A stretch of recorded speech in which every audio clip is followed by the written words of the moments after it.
ബലാത്സംഗ കേസിൽ വേടൻ എന്ന ഹിരൺദാസ് മുരളിക്കായി തെരച്ചിൽ ആരംഭിച്ച പോലീസ്. കേസിന്റെ പിന്നാലെ ഹിരൺദാസ് മുരളി ഒളിവിലാണ്. തൃശൂരിലെ വീട്ടിൽ ഇന്നലെ പോലീസ് നടത്തിയ പരിശോധനയിൽ മൊബൈൽ ഫോൺ കസ്റ്റഡിയിൽ എടുത്തു. തൃക്കാക്കര പോലീസാണ് വേടന്റെ തൃശൂരിലെ വീട്ടിൽ പരിശോധനയ്ക്കെത്തിയത്. വേടന്റെ മുൻകൂർ ജാമ്യാപേക്ഷ പരിഗണിക്കുന്നത് ഹൈക്കോടതി ഈ മാസം 18 മാറ്റിയിരുന്നു. ഇതിനിടെ വേടനായി വ്യാപക തെരച്ചിൽ ആരംഭിച്ച പോലീസ് തൃശൂരിലെ വീട്ടിലും അന്വേഷിച്ചെത്തിയെങ്കിലും വേടനുണ്ടായിരുന്നില്ല. ഇവിടെ നിന്ന് ഒരു മൊബൈൽ ഫോൺ പോലീസിന് ലഭിച്ചിട്ടുണ്ട്.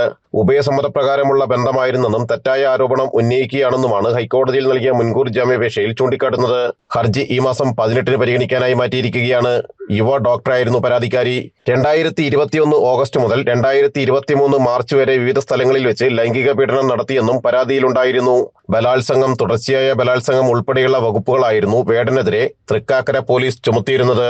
2021 ഓഗസ്റ്റിൽ കോഴിക്കോട് കോവൂരിലെ വീട്ടിൽ വെച്ചായിരുന്നു ആദ്യം ബലാത്സംഗം ചെയ്തത്.